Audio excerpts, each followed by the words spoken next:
আৰক্ষীৰ অভিযানত বৃহৎ পৰিমাণৰ অবৈধ বিলাতী সুৰা জব্দ এজনক আটক নগাঁও আৰক্ষীৰ আপুনি যদি সুৰা আসক্ত তেনেহলে ওয়াইন শ্বপলৈ নগৈ আহক নগাঁৱৰ মৰিকলং থানালৈ মৰিকলং থানাত ওলাইছে বিভিন্ন ৰঙী বিৰঙী সুৰা এতিয়া আহো আসল কথালৈ আসলতে এই সুৰাখিনি জব্দ কৰিছে নগাঁৱৰ মৰিকলং থানাই দেওবাৰে মৰিকলং থানাৰ অন্তৰ্গত কুটাইনিং গাঁৱত মৰিকলং থানাৰ উপপৰিদৰ্শক ত্ৰিলোচন নাথৰ নেতৃত্বত এটা আৰক্ষীৰ দলে অভিযান চলায় অভিযানত চন্দ্ৰকান্ত দাসৰ নামৰ এজন ব্যক্তিৰ ঘৰৰ পৰা বহু পৰিমাণৰ অবৈধ সুৰা জব্দ কৰে আমি গোপন সূত্ৰৰ পঞ্চায়তে আমি আমাৰ মৰিকলং টিঅপি এৰিয়াত মৰিকলং ধেপাজান কুটাইনি নামৰ জেগাখিনিত আমাৰ বহুত দিনৰ পৰা মানে চন্দ্ৰকান্ত দাস নামৰ এজন ব্যক্তিয়ে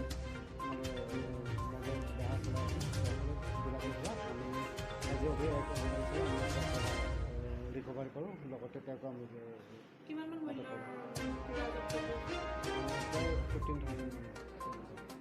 নগাঁৱৰ পৰা কুন্দন ভৰালীৰ ৰিপৰ্ট অসম ভিউ।